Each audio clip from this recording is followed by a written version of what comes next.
Salut tout le monde, c'est Strollers et avant de débuter cette vidéo, je voulais revenir sur ce que j'ai dit dans la vidéo précédente au sujet du micro. Je me suis complètement piné. J'ai dit que j'avais enregistré avec le même micro qu'avait conseillé Anonymal dans cette vidéo qui serait affichée ici du coup.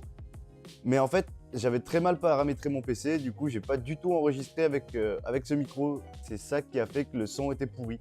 Normalement là, le son devrait être quand même nettement mieux.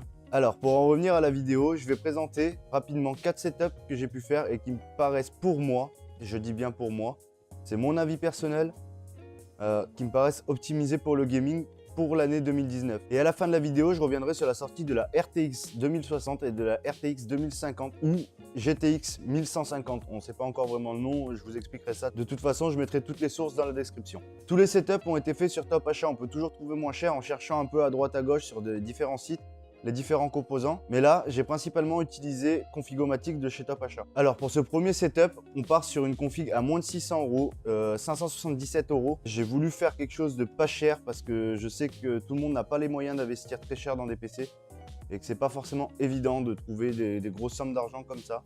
Pour cette config, on part sur un processeur de chez AMD, le Ryzen 3 2200G. Pour la carte mère, on part sur une Gigabit B450M en micro ATX. C'est une carte mère que je trouve très bien parce que par la suite, vous pourrez rajouter un SSD M.2, ce qui n'est pas donné sur toutes les cartes mères, quoique maintenant, on le retrouve de plus en plus souvent. Dessus, vous avez 4 slots pour de la DDR4 et 2 ports PCI Express. C'est une carte mère très simple mais qui fera le taf sans aucun souci. Pour la RAM, on part sur 8 Go en DDR4 cadencé à 2666 MHz. Pourquoi j'ai pas pris plus? Tout simplement parce que c'est plus cher et que là, le but, ça va juste être de faire tourner un jeu correctement et pouvoir jouer dans de bonnes conditions sans forcément aller jusqu'en ultra ou plus. Pour la carte graphique, on est chez MSI avec une 1050 2 Go, ce qui devrait largement normalement suffire à faire tourner vos jeux. Même un AAA devrait tourner comme je le disais un peu plus tôt, juste vous le ferez pas tourner à fond, faut pas se faire d'illusions. Là-dessus, on rajoute un petit SSD de 120 Go pour le système d'exploitation, un SSD normal en SATA 3, car si on commence à rentrer dans du M.2, ça devient vite très cher. Et au SSD, on lui ajoute un disque dur de 1 Tera, tout simplement, 7200 tours minute, c'est très bien. Au sujet du boîtier, c'est assez personnel. Moi, j'ai pris un boîtier là vitré à 37,90 €. On peut trouver moins cher, juste ce sera pas vitré. Si vous changez de boîtier sur ce setup, juste veillez bien à ce que votre boîtier soit bien aéré, que vous ne vous retrouviez pas avec un boîtier qui n'aère pas du tout et de la chauffe dans votre PC. On ne met pas de système de refroidissement différent, on va garder celui de chez AMD qui est très correct maintenant et qui pour moi, à mon avis, fera complètement le travail. L'alimentation, je suis parti sur une Corsair en 350 watts, ça sert à rien d'aller beaucoup plus haut. J'ai pris une Corsair VS 350, ça va très bien. Il y a une certification 80 bronze, donc c'est très bien. Pour le deuxième setup, on se retrouve avec une config à moins de 1300 €. On est exactement à 1236 €. On a encore un processeur de chez AMD. J'explique rapidement pourquoi j'ai pas pris du Intel. J'aurais très bien pu prendre un i5 pour cette config. J'ai pas pris du Intel parce que je trouve que les processeurs de chez Intel sont vraiment chers et que maintenant les Ryzen de première et deuxième génération sont tout aussi capables de faire un bon boulot pour du gaming, tout simplement. Par contre, sur les deux autres configs qui sont déjà plus grosses, là j'ai mis un processeur de chez Intel. Donc comme je disais, on est avec un processeur de chez AMD, un Ryzen 5 2600, c'est celui que j'ai chez moi. Il fonctionne très bien, il marche très bien pour les rendus, il marche très bien pour le jeu vidéo. Je fais tourner tous les AAA à minimum 60 FPS. Et pour les autres jeux un peu moins gourmands, je les fais tourner assez facilement pour mon écran à 144 FPS. Pour la carte mère, je suis parti sur une carte mère de chez Asus, la B450M Gaming Plus. Au niveau de la RAM, cette fois-ci, je suis parti sur des HyperX Fury 16 Go cadencés à 3200 MHz. Là, on commence à être pas mal du tout. Au niveau de la mémoire vive, 16 Go, on est bien. Alors sur cette config, j'ai mis un water cooling, ce qui n'est pas du tout obligatoire. Je l'ai mis si on veut faire de l'overclocking. Le water cooling, vous pouvez l'enlever et ça vous fera 70 € en moins. Ou sinon, vous pouvez très bien partir sur un air cooling, sans souci. Ça fera aussi bien le travail. Ou garder le air cooling de base fourni avec le processeur. C'est vous qui voyez. Au niveau de la carte graphique, je suis parti sur une 1066 Go de chez KFA Carré, une très bonne marque. Une bonne carte aussi, c'est celle que j'ai pareil dans mon PC, ça marche très bien. Mais c'est le même processeur graphique qui fonctionne très bien sur les jeux actuels. Pour le SSD, je suis parti sur celui que j'avais conseillé dans la vidéo Les promos du web, le Kingston A1000 à un très bon prix pour 500 Go. Ensuite, j'ai mis un SSD de 1 Tera à l'intérieur, en SATA 3 cette fois-ci. Je pense qu'il fera parfaitement l'affaire. Et pour compléter ça, un petit disque dur Seagate de 2 Tera. Là, on sera plutôt bien en 7200 tours, on est tranquille. En boîtier, j'ai mis le H500i de chez NZXT, un très beau boîtier. Mais comme j'ai dit pour le dernier setup, la tour c'est vraiment perso, on prend ce qui nous plaît. Et l'alimentation, une Corsair CX450M semi-modulaire, 80 bronze plus, c'est parfait. Maintenant, place au troisième setup. Et pour ce troisième setup, on est sur une config à moins de 1900 €. On est exactement à 1857 €. Ça commence à faire des configs qui sont assez grosses. Et là, pour ce genre de config, j'ai laissé plutôt parler mon cœur que les prix en fait. J'aurais pu, je pense, tirer sur les prix pour avoir aussi performant mais moins cher.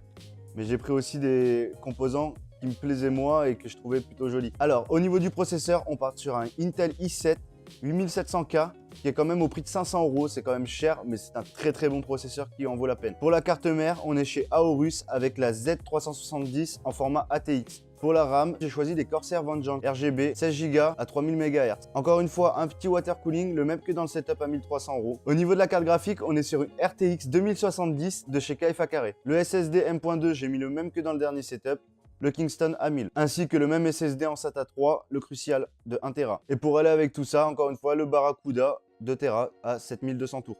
Pour le boîtier, j'ai pris le Corsair Carbide 275R. Et pour l'alimentation, une Corsair CX550M, 550 watts, certifié 80 bronze plus, c'est parfait. Pour la dernière config, je me suis complètement lâché, j'ai pas regardé les prix et je pense qu'on peut faire une config mieux avec moins cher. Là, j'ai juste voulu faire une config un peu YOLO en mode RGB qui coulole. Waouh, c'est trop drôle. Voilà, c'est tout. Mais ça reste quand même une très bonne config, je pense. Donc au niveau du processeur, on est toujours sur le i7 8700K. Au niveau de la carte mère, on est sur la Asus ROG Strix Z370E Gaming. Pour la RAM, on est sur 4 barrettes de 8 Go de chez Corsair Vengeance RGB. Elles sont très belles, mais le prix, c'est n'importe quoi. Au niveau de la carte graphique, j'ai pris une RTX 2080 et là, je crois qu'on est sur la plus chère des 2080. On est sur la Strix de chez Asus aussi. Et elle est à plus de 1000 €, elle est à 1050 €. C'est énorme, on peut la trouver beaucoup moins chère. Pour le SSD M.2, toujours le même, le A1000 de chez Kingston. Le SSD en SATA de 1 Tera, toujours pareil, celui de chez Crucial. Et cette fois-ci, je suis parti sur deux Seagate de 2 Tera à 7200 tours. Pour le boîtier, le H700i de chez NZXT. Et au niveau de l'alimentation, on est sur une Corsair full modulaire, la RM650X en 650 watts. Cette alimentation est certifiée 80 Gold. Maintenant, je vais vous parler de la RTX 2060 qui devrait sortir d'ici le 15 janvier 2019. Pourquoi je vous parle de cette carte graphique? Je vous en parle tout simplement parce que pour les configs à 1300 et la config à moins de 2000, vaudrait peut-être mieux attendre que cette carte-là sorte car elle serait annoncée au prix de 350 € et sa puissance serait supérieure à celle d'une 1070 Ti. Peut-être voir attendre avant de commander que cette carte-là sorte et voir ce qu'on peut en faire et à quel prix est-ce qu'elle va sortir réellement. Je vous mets le lien de l'article où j'ai trouvé ça dans la description. Allez le lire, l'article est quand même plutôt intéressant. Et pour la RTX 2050 ou GTX 1150, elle serait jusqu'à 56% plus puissante qu'une 1050 Ti actuelle. Donc voir à attendre aussi. Cette fois-ci, je n'ai pas de prix ni de date de sortie, mais attendez quand même un petit peu avant de commander, voir ce que ça peut donner et renseignez-vous un petit peu là-dessus. Comme pour la 2060, le lien de l'article est dans la description, allez y faire un tour, ça vaut le coup. Et voilà, on arrive déjà à la fin de cette vidéo. N'hésitez pas à me laisser en commentaire ce que vous aimeriez voir dans la prochaine vidéo d'unboxing, car je n'en ai pas encore reçu et je vous avoue que je n'ai pas vraiment d'idée. N'hésitez pas non plus à partager cette vidéo si vous pensez que les setups valent le coup d'être partagés, à liker et à laisser un commentaire afin que je puisse m'améliorer. Et bien sûr, si les vidéos vous plaisent, abonnez-vous. Sur ce, je vous souhaite de bonnes fêtes de fin d'année. Nous, on se revoit en 2019. Ciao!